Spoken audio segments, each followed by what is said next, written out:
Veterinary vaccines are extremely important not only to protect livestock or animals, but also for human health. How we can get vaccines arrive to the more remote places on the vulnerable communities. It's one of the topics we have been discussing in the Animal Health Forum. It's important to have vaccines available, that fulfill the needs of those communities. Once the vaccines are available and registered, we need to have the vaccines going from the cities to the towns to the villages. And for that, we need a functional vaccine chain. Effective actions for me are ones where the vast majority of people are taking part. How do we get that to happen? I think there's a big role for there in bringing us together and showing leadership. There are a number of guidelines and standards that can be developed around vaccine quality, access to vaccines and so on. A number of those are already in place, but we can make it a more systematic approach.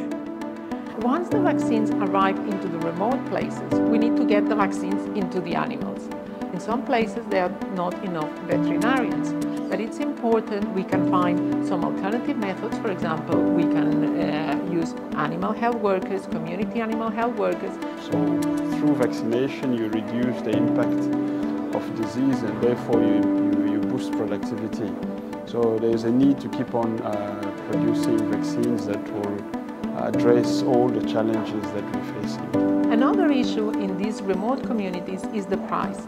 It's very important that vaccines are affordable because in these remote communities usually are very poor and vulnerable. And we need to look at mechanisms to make the vaccines arrive in these communities. So that's when veterinary public health and human public health need to work together. There's also the question of funding and equity of funding, so that we have funding in the right place where the disease is and for the people to take action.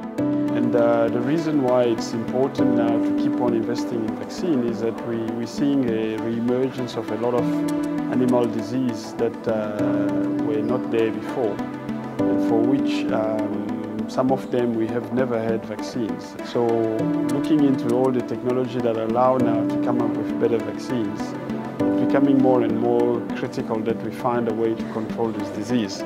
We've heard lots of great ideas and thoughts and experiences, but now these hundreds of people we're all going to go home, and what we have to do is talk to the people at home, communicate with everybody involved in vaccination, make a plan and start vaccinating.